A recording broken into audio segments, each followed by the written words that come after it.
ഇവിടെ ഒരു സോങ്ങിന്റെ ക്ലിപ്പ് കണ്ടിട്ട് മിഷ്കിൻ വിളിക്കുന്നു, കണ്ട് പ്രകാശ് ജ വിളിക്കുന്നു, അല്ലെങ്കിൽ തമിഴിലെ അഞ്ചാതയുടെ ഒരു ചെറിയ ഭാഗം കണ്ടുകൊണ്ട് വംശി വിളിക്കുന്നു.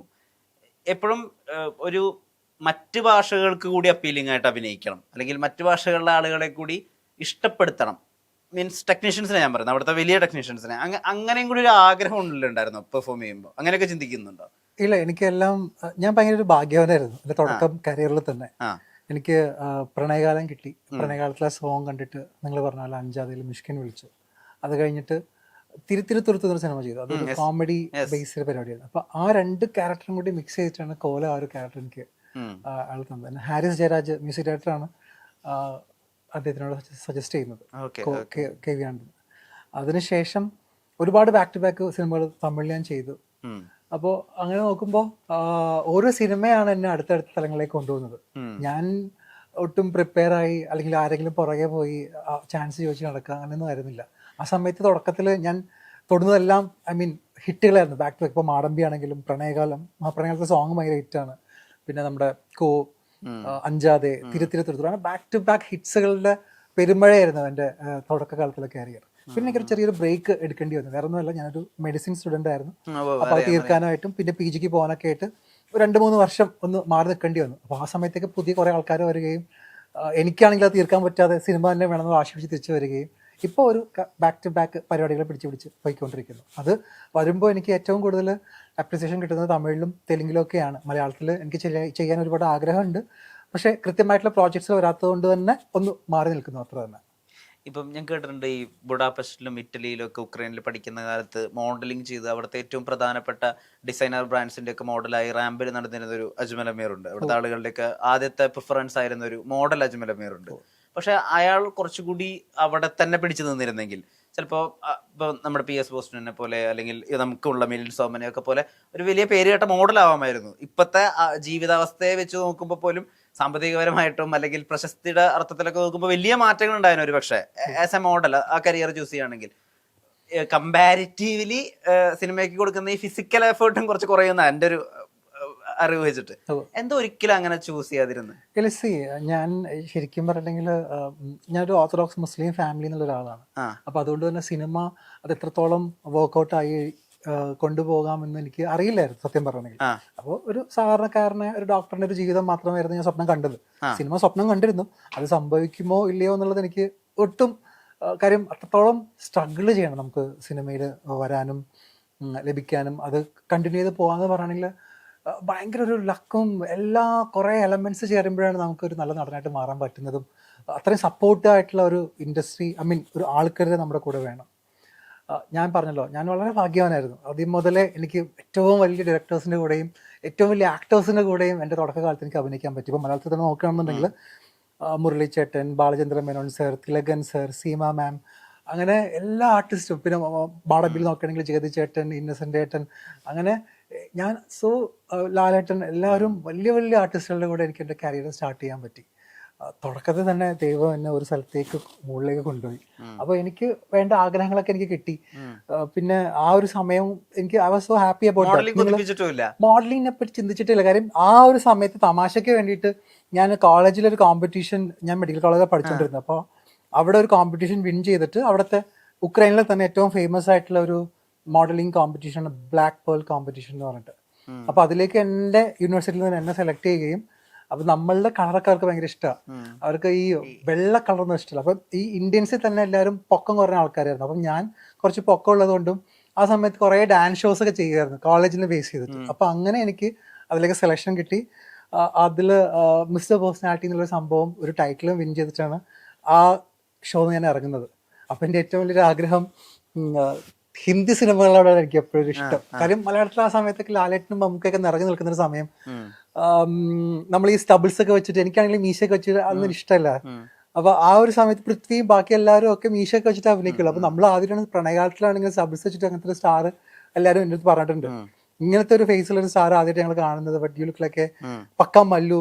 അവരെന്നെ ഞാനേതോ നോർത്ത് ഇന്ത്യൻ ആണെന്നോ അല്ലെങ്കിൽ ബാംഗ്ലൂരിൽ നിന്നൊക്കെയാണെന്നോ വിചാരിച്ചിരുന്നത്. അങ്ങനെ ഞാൻ ഇവിടുത്തെ ആളായി മാടമ്പിയിലൊക്കെ അഭിനയിച്ച് തുടങ്ങുമ്പോഴാണ് എനിക്ക് പിന്നീട് മറ്റേ ഓഫേഴ്സ് വരുന്നത്, തമിഴിലും അവിടുന്ന് ഇവിടുന്നൊക്കെ. എന്നെ വേണ്ട വിധത്തിൽ ആളുകൾ ഉപയോഗിക്കുന്നില്ല അങ്ങനെ വിഷമിക്കുന്ന ഒരു അജ്മൽ അമീർ ഛേ, ഒരിക്കലും ഇല്ല. ഞാനിവിടെ ഉണ്ട്. ഞാനിങ്ങനെ സിനിമ ചെയ്ത ആളാണ്, ഒരുപാട് സിനിമകൾ ചെയ്യാൻ ആഗ്രഹമുള്ള ഒരാളാണ്. പക്ഷെ അങ്ങനെയൊന്നും അങ്ങനെയൊന്നും ചിന്തിക്കുന്ന ഒരാളല്ല ഞാൻ. ഇപ്പൊ നമ്മുടെ ഞാൻ സത്യം പറഞ്ഞെങ്കിൽ ഇപ്പൊ റീസെന്റ് എന്തെങ്കിലും റീൽസ് എവിടെ നിന്നെങ്കിലും കാലത്തിൽ ഇട്ടിട്ടുണ്ടെങ്കിൽ ഈ താഴെ ഒരുപാട് കമന്റ്സ് ഞാൻ കണ്ടു, വേണ്ട വിധത്തിൽ ഉപയോഗിക്കുന്നില്ല, അണ്ടർ റേറ്റഡ് ആക്ടർ എന്നൊക്കെ. ചിലപ്പോ എല്ലാവരും അല്ല കേട്ടോ, വളരെ ചെറിയ ആൾക്കാർ. ഇപ്പൊ എന്റെ ഒരു പേഴ്സണൽ ലൈഫ് ഉണ്ടല്ലോ, I mean family, more preference for them. പിന്നെ ആ ഡോക്ടർ എന്നുള്ള പ്രൊഫഷൻ, അപ്പൊ അങ്ങനത്തെ എല്ലാം കൂടി മിക്സപ്പ് ചെയ്ത് വരുമ്പോൾ ഉണ്ടാകുന്ന ഒരു ഒരു കരിയറിലെ ഒരു പീക്ക് വരെ പോയി നിന്ന ആളാണ് ഞാൻ. അതായത് ഏറ്റവും ടോപ്പിൽ വരെ പോയി. എനിക്ക് അതോടെ ഞാൻ ആഗ്രഹിച്ചതെല്ലാം എനിക്ക് നേടിക്കഴിഞ്ഞു. പിന്നീട് എനിക്ക് വേണ്ടത് ലീവ് ഫോർ ഫാമിലി എന്നുള്ള സാധനമാണ്. പക്ഷെ അങ്ങനെ ഞാൻ പോയപ്പോൾ പിന്നീട് എനിക്ക് ആ ഒരു സിനിമയിൽ കിട്ടിയ ഒരു സന്തോഷം, ആ ഒരു ഹാപ്പിനെസ്സും ആ ഒരു ഹൈ ഒന്നും സത്യം പറഞ്ഞെങ്കിൽ എനിക്ക് ഇതിൽ കിട്ടുന്നില്ലെന്നും ഇതിലെല്ലാം എൻ്റെ സിനിമ തന്നെയാണെന്ന് മനസ്സിലാക്കാൻ തിരിച്ചു വന്നപ്പോഴത്തേക്കും ഞാൻ കുറച്ച് ലേറ്റ് ആയിപ്പോയി. പിന്നെ എനിക്ക് അവിടെ നിന്ന് ഒരു രണ്ടാമത്തെ ഒരു റീസ്റ്റാർട്ട് ചെയ്യേണ്ടി വന്നത്. അങ്ങനെ എനിക്ക് കിട്ടിയ സിനിമയാണ് ഇരുപക്കായിരം കൺകൾ, ദേവി 2, നെട്രിക്കൻ കഴിഞ്ഞപ്പോൾ വീണ്ടും പിന്നെയും സ്റ്റഡിയായി, വീണ്ടും ബാക്ക് ടു ബാക്ക് സിനിമാസ്, എല്ലാം വലിയ വലിയ ആൾക്കാർ വിളിക്കാൻ തുടങ്ങി. അപ്പോൾ അതിൽ ഞാൻ കുറച്ച് സെലക്റ്റീവ് ആയെന്ന് മാത്രം, ചുമ്മാ വാരി വലിച്ച് ചെയ്യാതെ.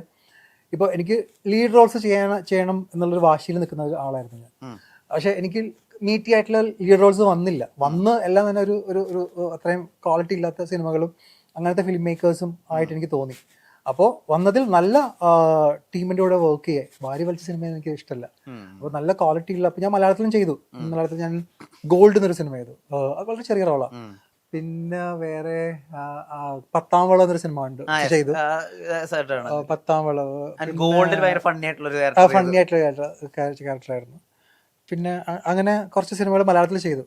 പക്ഷെ ആ സമയത്ത് അതേ സൈമിൾട്ടേനിയസ്ലി ഞാൻ തെലുങ്കില് രാം ഗോപാൽ വർമ്മ ഡയറക്ട് ചെയ്ത് വ്യൂഹം എന്നൊരു സിനിമ, അത് നമ്മുടെ അവിടുത്തെ CM ജഗൻമോഹൻ റെഡ്ഡിയുടെ കഥയായിരുന്നു. അത് ഭയങ്കര പവർഫുൾ ആയിട്ടുള്ള ലൈൻസും പരിപാടികളൊക്കെ ആയിരുന്നു. അത് ഏറ്റവും കൂടുതൽ എനിക്ക് വർക്കായി. എനിക്ക് വീണ്ടും അപ്പോൾ അവിടെ ഡബ് ചെയ്തിട്ട് വലിയ ഹിറ്റായിരുന്നു. അപ്പോൾ അതിനുശേഷം എനിക്ക് എന്നെ ആൾക്കാർ വീണ്ടും കണ്ട് വീണ്ടും എന്നെ ലിഫ്റ്റ് ചെയ്ത സിനിമയായിരുന്നു ആ സിനിമ വ്യൂഹം. നമുക്കറിയാം പേഴ്സണലി അജ്മൽ അമീർ വളരെ ഫാമിലി ഓറിയന്റഡ് ആയിട്ടുള്ള, വളരെ ഫാമിലി ഫ്രണ്ട്ലി ആയിട്ടുള്ള ഒരു മനുഷ്യനാണ്. ഈ ബ്രൂട്ടാലിറ്റി ഓൺ സ്ക്രീനിൽ ചെയ്യുന്നുണ്ടല്ലോ, അപ്പുറത്ത് ഭയങ്കര വയലൻസ് കാണിക്കുന്നുണ്ടല്ലോ, ഇതെങ്ങനെ ഇമാജിൻ ചെയ്യാൻ സാധിക്കും? അതായത് അത്രയും അധികം ഫാമിലി ഓറിയന്റഡ് ആയിട്ട് വളരെ പീസ്ഫുൾ ആയിട്ടുള്ള ഒരാൾ ആർട്ടിസ്റ്റിലേക്ക് മാറുമ്പോൾ, ഞാൻ പറഞ്ഞ സെറ്റ് ഓഫ് വില്ലൻ സിനിമകളുടെ കാര്യമായിട്ടാ പറയുന്നത്, അത് എളുപ്പമാണ് അങ്ങനെ ഒരു ക്യാരക്ടറായിട്ട് സിങ്ക് ആവാൻ വേണ്ടിയിട്ട്. നമ്മളൊരു ആർട്ടിസ്റ്റ് എന്ന് പറയുകയാണെങ്കിൽ ക്യാമറയുടെ മുന്നിൽ നമുക്ക് ആരായിട്ടും ഈസിയായിട്ട് മാറാൻ പറ്റും. അത് മാത്രമല്ല, ഞാൻ ഒരുപാട് സിനിമ കാണുന്ന ആളാണ്. നമ്മൾ തമിഴും മലയാളവും തെലുങ്കും മാത്രമല്ല ഒരുപാട് പുറത്തുനിന്നുള്ള സിനിമകളും എല്ലാം കാണുന്ന ആളാണ്. അപ്പോൾ അതിലുള്ള മാനറിസംസും ആർട്ടിസ്റ്റുകളുടെ പെർഫോമൻസും ഒക്കെ എനിക്ക് ഭയങ്കര ഇഷ്ടമാണ്.